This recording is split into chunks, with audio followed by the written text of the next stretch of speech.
যে দেশের বিশ্ববিদ্যালয়ের ছাত্রছাত্রীরা তার সবচেয়ে কাছের বন্ধু, উপকারী, সাহায্যকারী দেশের জাতীয় পতাকার উপর দিয়ে পা মারিয়ে চলে যায়, সেই দেশের শিক্ষা ব্যবস্থার মান নিয়েই প্রশ্ন জাগে। এইসব কুৎসিত জঘন্য মানসিকতার ছাত্রছাত্রীদের থেকেই হয়তো ভবিষ্যতের জঙ্গি মানসিকতা তৈরি হয়। ভারতবর্ষের সাহায্য সহযোগিতা ছাড়া যে দেশ স্বাধীনই হতে পারত না, সেই দেশেরই পতাকাকে পায়ের নিচে রাখছে স্বাধীন বাংলাদেশ।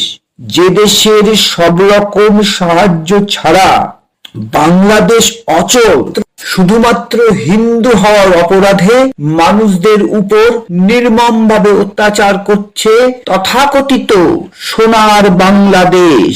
শুধু প্রতিবাদ নয়, সময় এসেছে সঠিক, উপযুক্ত, বলিষ্ঠ পদক্ষেপ গ্রহণের।